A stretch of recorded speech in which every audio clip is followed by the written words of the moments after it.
Anong gagawin ko sa aking bayan? Ngunit magulo na ngayon ang sitwasyon, Elias. Hindi ko maaaring talikuran nito. Isosto mo, hindi ka pwede magpatuloy sa tahimik na buhay habang ang bayan mo ay siyasakop na ng pang-api. Hindi ito ang panahon ng pag-aalinlangan. Ngunit paano ko lalabanan ng mga pride? Ang kapangyarihan nila ay malawak.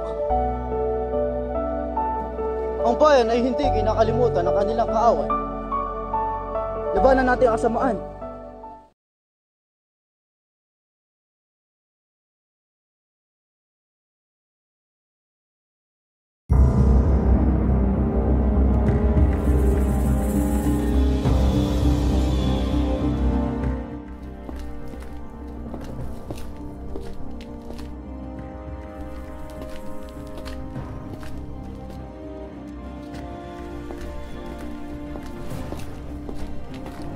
Ibarra, walang lugar ang katulad mo sa lipunang ito.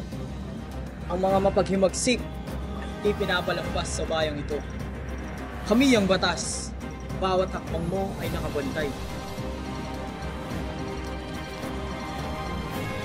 Padre, hindi ito tungkol sa akin. Ito'y tungkol sa mga taong walang kalayaan. Hindi mo pwedeng sakupin ang mundo. Darating ang araw ng hustisya.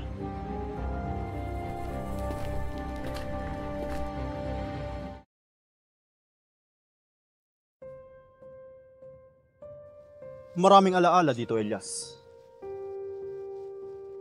Ngunit kasabay nito ang lungkot at takot. Ito rin ang lugar kung saan pinapangarap ng bayan ng kalayaan. Huwag mo din kakalimutan.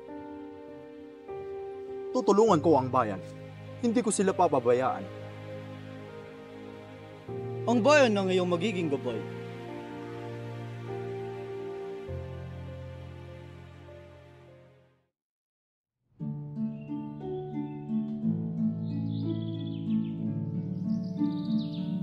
Ang ganda ng mga bulaklak ngayong araw. Maria, ang bayan ay nasa panganib. Hindi ko alam kung kailan ko kayang bumalik sa mga ganitong panahon. Ang puso ko'y nag-aalala sa iyo, Ibarra.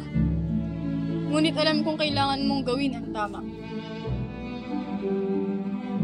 Pangako ko sa iyo, Maria, babalik ako para sa ating bayan. Ang pangarap natin ay kasabay ng pangarap ng bayan, Ibarra. Mag-iingat ka.